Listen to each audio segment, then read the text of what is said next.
ಈಗ ಅವ್ರ ಪಾರ್ಟಿಲಿ ಏನು ಮಾಡ್ತಾರೋ ಅದು ಅವ್ರಿಗೆ ಬಿಟ್ಟಿದ್ದು, ಯಾರು ನಿಲ್ಲಿಸ್ತಾರೋ ಬಿಡ್ತಾರೋ, ಯಾರೇ ನಿಂತರೂ ಇಲ್ಲಿರೋರನ್ನೇ ಸುಮ್ಮನೆ ಕೇಳಿ. ನಾ ಸುಮ್ಮನೆ ನಿಮ್ಮ ಎದುರುಗಡೆ ಪ್ರಶ್ನೆ ಮಾಡ್ತೀನಿ, ಏನಣ್ಣ ಮುಂದೆ ಯಾವ ಪಾರ್ಟಿ ಅಧಿಕಾರಕ್ಕೆ ಬರುತ್ತೆ?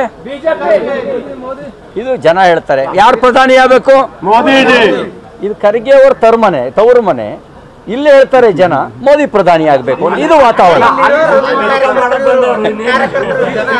ಇದು ಜನರ ಪಲ್ಸು. ಈಗ ಪತ್ರಕರ್ತ ಸ್ನೇಹಿತರು ನಿಮ್ಮನ್ನು ಕೇಳಿದ್ರು ಅದೇ ಹೇಳ್ತೀರಿ, ಪತ್ರಕರ್ತ ಸ್ನೇಹಿತರು ನಿಮ್ಮನ್ನು ಕೇಳಿದ್ರು ಅದೇ ಹೇಳ್ತೀರಿ.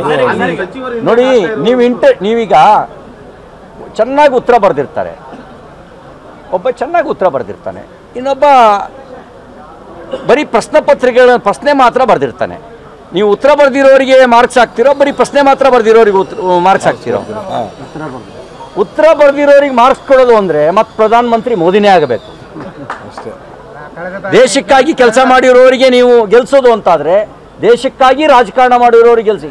ಈಗ ಜಾತಿಗಾಗಿ ರಾಜಕಾರಣ ಮಾಡಿದವರಿದ್ದಾರೆ, ಅಧಿಕಾರಕ್ಕಾಗಿ ರಾಜಕಾರಣ ಮಾಡಿದವರಿದ್ದಾರೆ, ಕುಟುಂಬಕ್ಕಾಗಿ ರಾಜಕಾರಣ ಮಾಡಿದವರಿದ್ದಾರೆ. ಕೇವಲ ದೇಶಕ್ಕಾಗಿಯೇ ರಾಜಕಾರಣ ಮಾಡಿರೋರನ್ನ ಗೆಲ್ಲಿಸಬೇಕು ಅಂತಿದ್ರೆ ನಿಮಗೆ no other option, only for the Modi.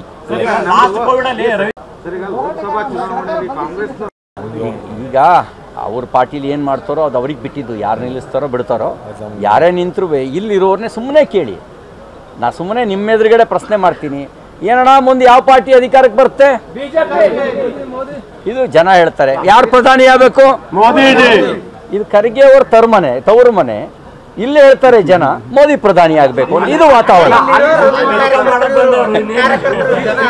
ಇದು ಜನರ ಪಲ್ಸು. ಈಗ ಪತ್ರಕರ್ತ ಸ್ನೇಹಿತರು ನಿಮ್ಮನ್ನು ಕೇಳಿದ್ರು ಅದೇ ಹೇಳ್ತೀರಿ, ಪತ್ರಕರ್ತ ಸ್ನೇಹಿತರು ನಿಮ್ಮನ್ನು ಕೇಳಿದ್ರು ಅದೇ ಹೇಳ್ತೀರಿ.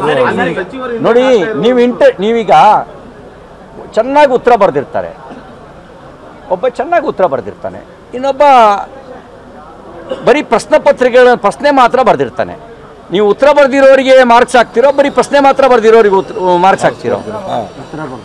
ಉತ್ತರ ಬರೆದಿರೋರಿಗೆ ಮಾರ್ಕ್ಸ್ ಕೊಡೋದು ಅಂದರೆ ಮತ್ತೆ ಪ್ರಧಾನಮಂತ್ರಿ ಮೋದಿನೇ ಆಗಬೇಕು.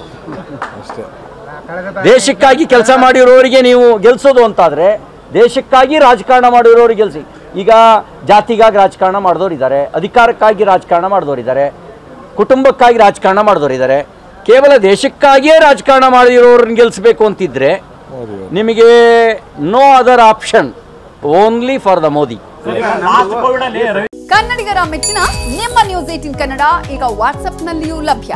ಕರ್ನಾಟಕ ಮತ್ತು ದೇಶ ವಿದೇಶದ 360 ಡಿಗ್ರಿ ಸುದ್ದಿ ವಿವರವನ್ನ ನೀವು ನಿಮ್ಮ ಕೈ ಬೆರಳುಗಳಲ್ಲಿಯೇ ಪಡೆಯೋದಿಕ್ಕೆ ಈ QR ಕೋಡ್ ಅನ್ನು ಸ್ಕ್ಯಾನ್ ಮಾಡಿ. ನಮ್ಮ ಚಾನೆಲ್ ಅನ್ನು ಫಾಲೋ ಮಾಡಿ, ನೋಟಿಫಿಕೇಶನ್ ಆನ್ ಮಾಡಿ.